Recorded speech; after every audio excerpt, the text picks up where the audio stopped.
Good evening students, मैं नीतू चौधरी स्वागत करती हूँ आपका अपने परिवार स्वाध्याय श्री में। तो कैसे हैं आप सभी? आई होप अच्छे होंगे, स्वस्थ होंगे, घर पर रहकर पढ़ाई कर रहे होंगे। जैसा कि आप लोगों को पता ही है, अभी आपका लास्ट वीक में क्या है, स्टेट टेट है, यानी U TET, C TET, C TET नहीं, state TET, U TET, UP TET, Jharkhand TET, ठीक है। और फिर आपका दिसंबर में क्या है, सी टेट है। तो इसके लिए क्वेश्चन की सीरीज लेके आए हैं। कल की जो क्लास थी उसके लिए मैं आपको बता देती हूँ कि उसमें साउंड प्रॉब्लम हो रही थी, कुछ बच्चों के कमेंट आए हैं। तो उसमें क्या हुआ कि जो माइक है, माइक होता है ना, उसमें सेल डाउन हो चुका होगा वो, और क्लास में हमें पता नहीं चला, इसलिए क्लास ऐसे ही रिकॉर्ड हो गई। तो उसके लिए बहुत बड़े वाला सॉरी। आज की क्लास आपको अच्छी मिलेगी, बिल्कुल बिल्कुल परफेक्ट मिलेगी। तो इसलिए कल की क्लास के लिए सॉरी, उसमें हमने देखा नहीं और अपलोड ऐसे ही कर दिया, ठीक है। तो उसके लिए सॉरी। और फिर आज की क्लास में नए क्वेश्चंस लेके आए हैं, जिसमें आपको जो आपने पीछे थ्योरी पढ़ी हुई है अपने सब्जेक्ट की, सीडीपी की यानी बाल विकास की, उसमें आपका रिवीजन भी हो जाएगा क्वेश्चन के माध्यम से, और आपको ये भी पता चल जाएगा कि क्वेश्चन किस तरह से पूछे जाते हैं, ठीक है। तो हमारे फर्स्ट क्वेश्चन से शुरुआत करते हैं। आज का हमारा फर्स्ट क्वेश्चन क्या है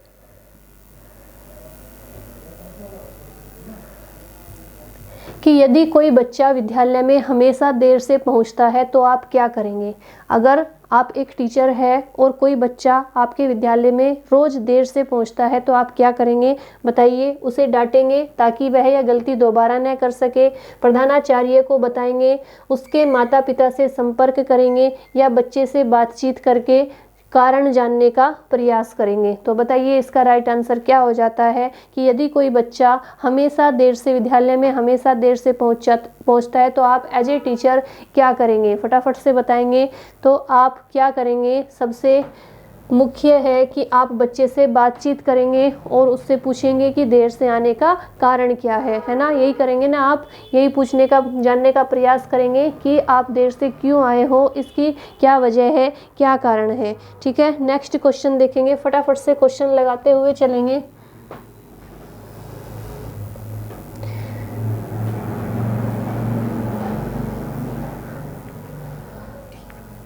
सेकंड क्वेश्चन है हमारा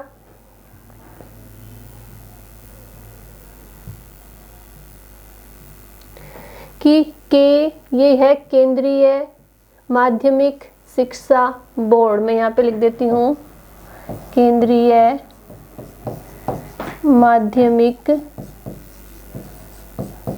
शिक्षा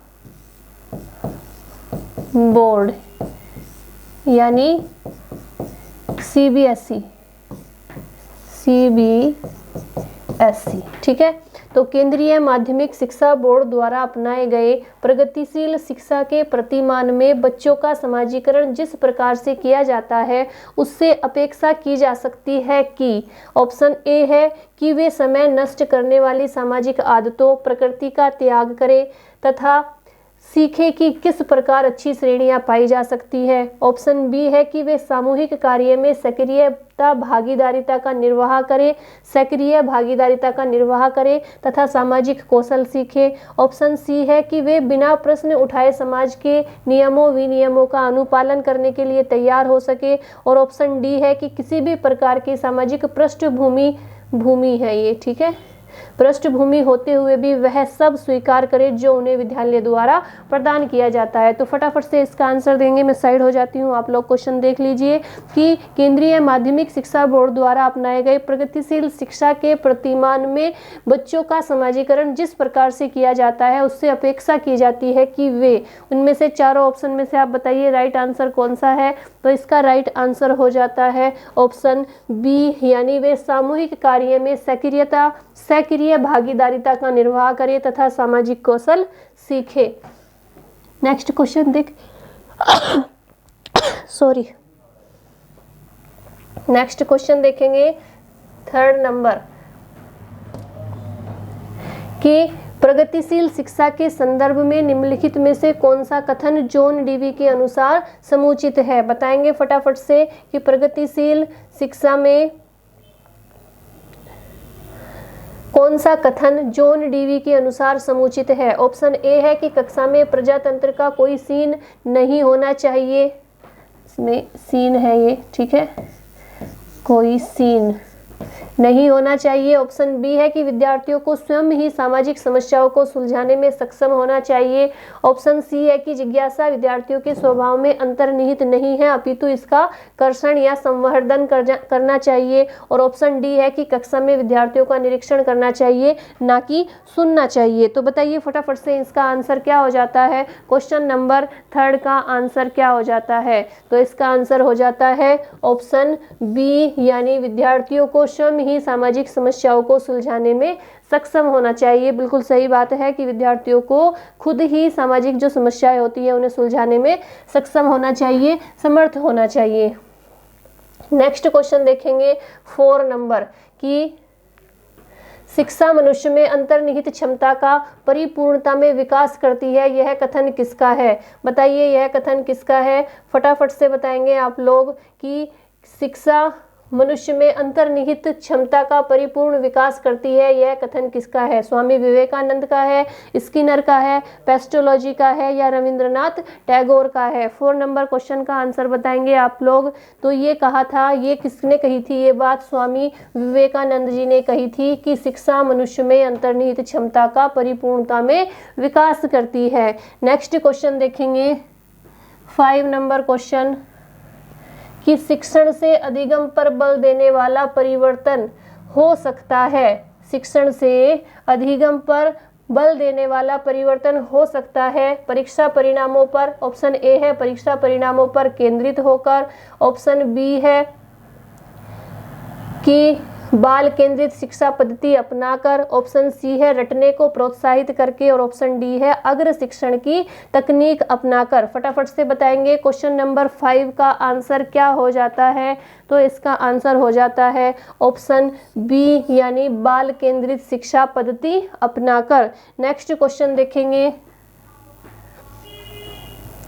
6 नंबर, निम्नलिखित में से कौन सी प्रगतिशील शिक्षा की विशेषता है। फटाफट से बताएंगे इनमें से कौन सी विशेषता प्रगतिशील शिक्षा की है। समय सारणी और बैठने की व्यवस्था में लचीलापन। ऑप्शन बी हो जाता है केवल प्रस्तावित पाठ्य पुस्तकों पर आधारित अनुदेश।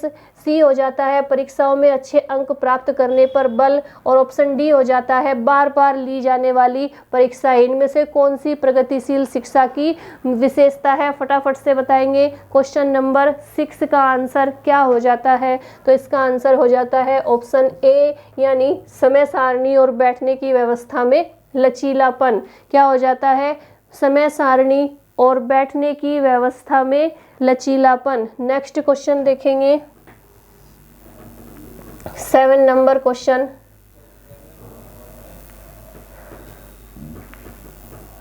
कि एक बाल केंद्रित कक्षा में बच्चे सामान्यतः सीखते हैं। एक बाल केंद्रित जो कक्षा होती है उसमें बच्चे क्या सीखते हैं, व्यक्तिक और सामूहिक दोनों रूपों में। दूसरा ऑप्शन है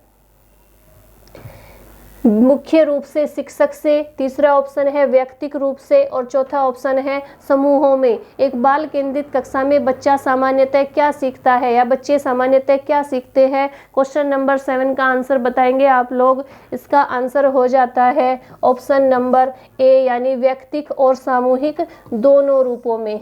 आंसर क्या हो जाता है, व्यक्तिक और सामूहिक दोनों रूपों में बच्चे सामान्यतः सीखते हैं। नेक्स्ट क्वेश्चन देखेंगे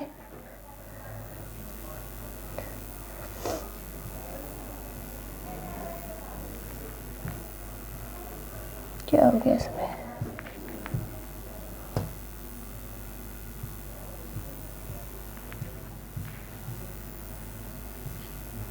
8 नंबर क्वेश्चन कि जॉन डीवी द्वारा समर्थित लैब, जॉन डीवी द्वारा समर्थित लैब विद्यालयों के उदाहरण हैं। लैब विद्यालय के उदाहरण हैं पब्लिक विद्यालय, दूसरा हो जाता है सामान्य विद्यालय, तीसरा हो जाता है फैक्ट्री विद्यालय, और चौथा हो जाता है प्रगतिशील विद्यालय। जॉन डीवी द्वारा समर्थित जो लैब विद्यालय है उसमें से उनका एग्जाम्पल, उनका उदाहरण कौन सा है, बताइए फटाफट। क्वेश्चन नंबर 8 का आंसर, तो इसका आंसर हो जाता है प्रगतिशील विद्यालय, यानी जो लैब विद्यालय का उदाहरण है वो है प्रगतिशील विद्यालय। नेक्स्ट क्वेश्चन देखेंगे 9 नंबर क्वेश्चन,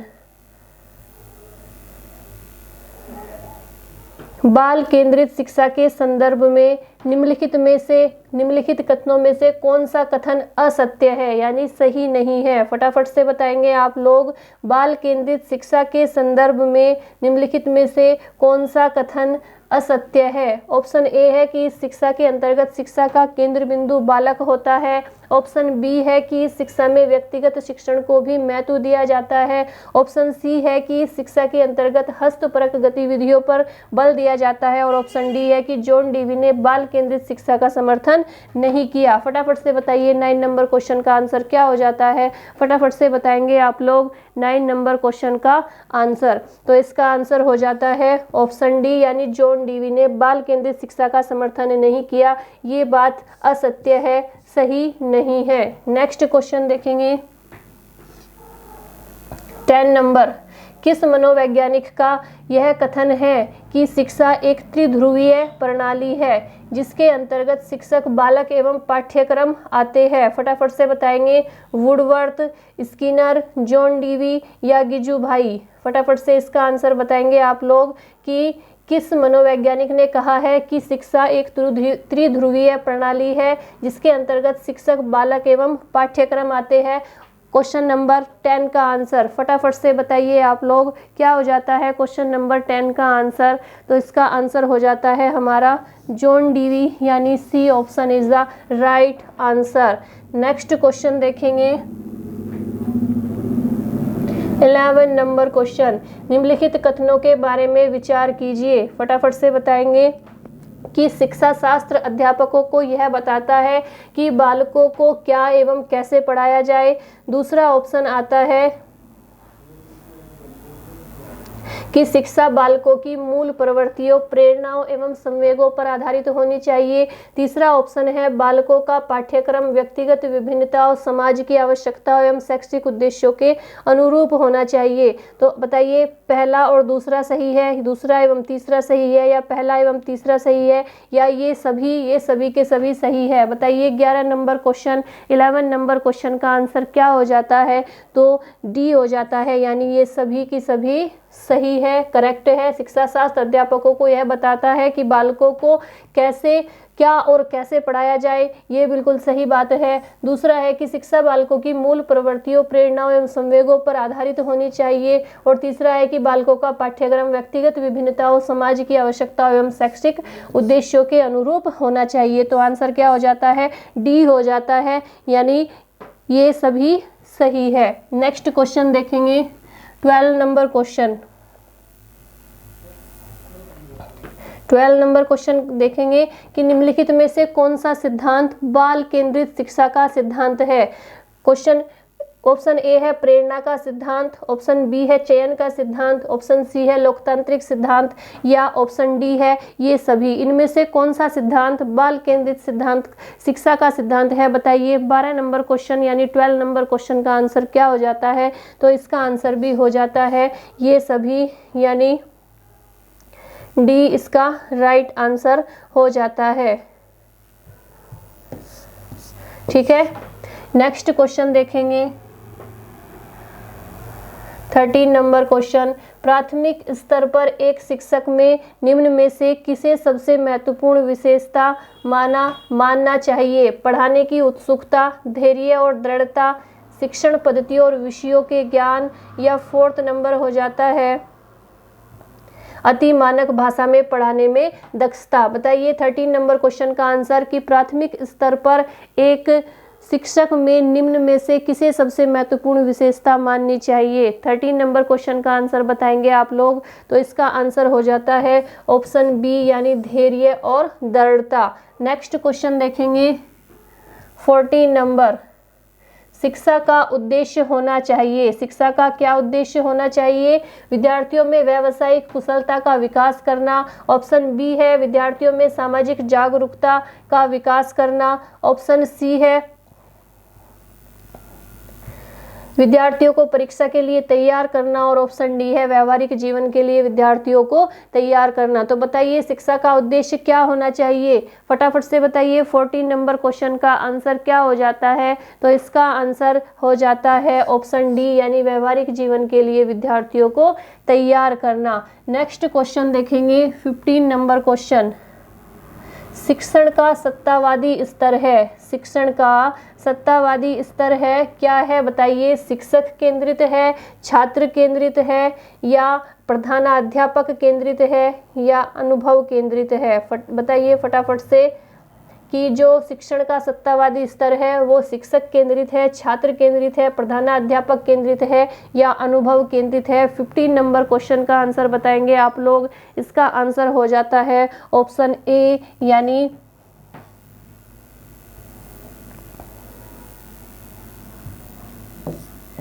शिक्षक केंद्रित। क्या हो जाता है, शिक्षक केंद्रित हो जाता है। नेक्स्ट क्वेश्चन देखेंगे 16 नंबर क्वेश्चन। शिक्षा का अधिकार अधिनियम 2009, शिक्षा का अधिकार अधिनियम 2009 में निर्दिष्ट किया गया है कि कक्षा 1 से कक्षा 5 तक यदि प्रवेश दिए गए विद्यार्थियों की संख्या 200 से अधिक है तो विद्यार्थी अध्यापक आवश्यक अनुपात होगा 30, 40, 45 या 50। बताइए शिक्षा का अधिकार अधिनियम 2009 मैंने आपको बहुत अच्छे से पढ़ाया था थ्योरी में, आप पिछली क्लासेज ले सकते हैं उसे पढ़ने के लिए। उसमें से निर्दिष्ट किया गया, उसमें क्या निर्दिष्ट किया गया कि कक्षा 1 से कक्षा 5 तक यदि प्रवेश दिए गए विद्यार्थियों की संख्या 200 से अधिक है तो विद्यार्थी अध्यापक आवश्यक अनुपात होगा, कितना होगा, 30, 40, 45 या 50। 16 नंबर क्वेश्चन का आंसर बताएंगे आप लोग। इसका आंसर क्या हो जाता है, इसका आंसर हो जाता है ऑप्शन बी, यानी 40। क्या हो जाता है, ऑप्शन बी यानी 40 इसका आंसर हो जाता है।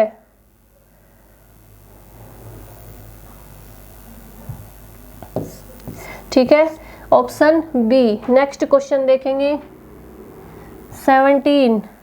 शिक्षा का अधिकार अधिनियम 2009 में एक अध्यापक के लिए न्यूनतम कार्य घंटे प्रति सप्ताह निर्धारित किए गए हैं। फटाफट से बताइए, 40 घंटे, 45 घंटे, 50 घंटे या 55 घंटे। फटाफट से बताएंगे आप लोग कितने घंटे निर्धारित किए गए हैं, 40 घंटे, 45 घंटे, 50 घंटे या 55 घंटे। 17 नंबर क्वेश्चन का आंसर बताएंगे आप लोग। इसका आंसर क्या हो जाता है, तो कितने किए गए हैं, 45 घंटे किए गए हैं, 45 आवर्स निर्धारित किए गए हैं।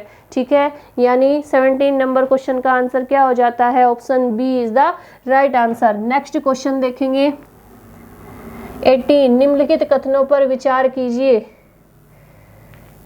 निम्नलिखित कथनों पर विचार कीजिए। ऑप्शन ए है कि बाल केंद्रित शिक्षा में अध्यापक शिक्षार्थियों का सहयोगी एवं मार्गदर्शक दोनों होता है। ऑप्शन बी है कि बाल केंद्रित शिक्षा का उद्देश्य बालकों का सर्वांगीण विकास करना है। ऑप्शन सी है कि बाल केंद्रित शिक्षा बालक को व्यावहारिकता एवं सामाजिकता की शिक्षा प्रदान करती है। बताइए ऑप्शन ए 1 एवं दोनों सही है, 2 एवं तीसरा सही है, पहला एवं तीसरा सही है, या ये सभी सही है। बताइए 18 नंबर क्वेश्चन का आंसर। तो ये अभी हमने पढ़ा था, सभी के सभी सही है, यानी option D is the right answer. Next question देखेंगे 19। ज़्यादा से ज़्यादा करने की कोशिश करेंगे, कितने क्वेश्चन कंप्लीट कर सकते हैं हम। 19 क्वेश्चन 19 नंबर। प्रगतिशील शिक्षा के विषय में निम्नलिखित कथनों में से कौन सा कथन सत्य नहीं है। ऑप्शन ए है प्रगतिशील शिक्षा, ऑप्शन ए है कि प्रगतिशील शिक्षा जटिल पारंपरिक शिक्षा के विकल्प के रूप में उभर कर आई है। ऑप्शन बी है कि इस शिक्षा का उद्देश्य बालकों का समग्र विकास करना है। ऑप्शन सी है कि इस शिक्षा के अंतर्गत व्यक्तिगत विभिन्नताओं को ध्यान में नहीं रखा जा सकता। और ऑप्शन डी है कि प्रगतिशील शिक्षा मुख्य रूप से परियोजना विधि, समस्या विधि एवं क्रियाकलाप विधि पर बल देती है। फटाफट से बताएंगे 19 नंबर क्वेश्चन का आंसर क्या हो जाता है, तो इसका आंसर हो जाता है हमारा ऑप्शन सी, यानी इस शिक्षा के अंतर्गत व्यक्तिगत विभिन्नताओं को ध्यान में नहीं रखा जाता है। नेक्स्ट क्वेश्चन देखेंगे 20 नंबर क्वेश्चन।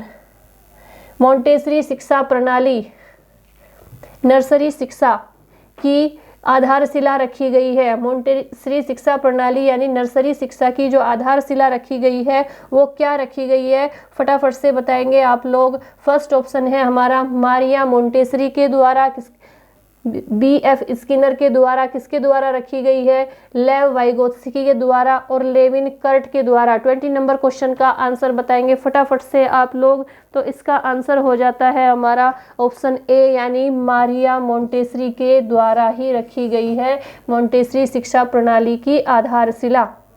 नेक्स्ट क्वेश्चन देखेंगे 21, निम्नलिखित में से कौन सा कथन सत्य नहीं है। ध्यान से देखेंगे, सत्य नहीं है पूछा है, ठीक है। तो कौन सा सत्य नहीं है बताएंगे आप लोग फटाफट से। फर्स्ट ऑप्शन है हमारा कि प्रगतिशील शिक्षा का उद्देश्य लोकतांत्रिक मूल्यों की सीपना नहीं, ये सींचना है। सींचना का लोकतांत्रिक मूल्यों को सींचना है। नेक्स्ट ऑप्शन है बालकों को स्वयं करके सीखने पर बल देना है। तीसरा है कि बालकों की अभिरुचि एवं योग्यता को ध्यान में रखकर अध्यापक द्वारा उनका निर्देशन किया जाना है। और फोर्थ ऑप्शन है शिक्षा समाज में भेदभाव बढ़ाती है। इसमें से क्या सत्य नहीं है फटाफट से बताइए, आपको अलग ही दिखाई दे रहा होगा 21 क्वेश्चन, यानी शिक्षा कभी भी समाज में भेदभाव नहीं बढ़ाती, ये बात बिल्कुल भी सत्य नहीं है। नेक्स्ट क्वेश्चन देखेंगे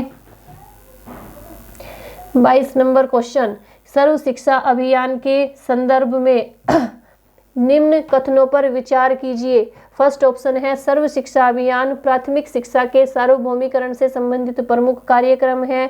सेकंड ऑप्शन है इसके अंतर्गत सब पढ़े सब बढ़े का नारा दिया गया। और तीसरा ऑप्शन है हमारा कि इस अभियान के अंतर्गत कंप्यूटर शिक्षा पर बल दिया गया है। तो सर्व शिक्षा अभियान के बारे में बताइए कौन सा कथन सत्य है।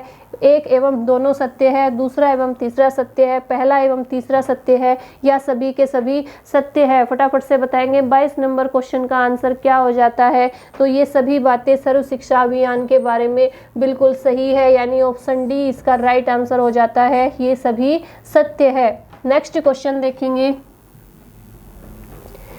23 नंबर क्वेश्चन, मध्याह्न भोजन योजना मिड डे मील, आप सभी ने सुना होगा मिड डे मील यानी मध्याह्न भोजन योजना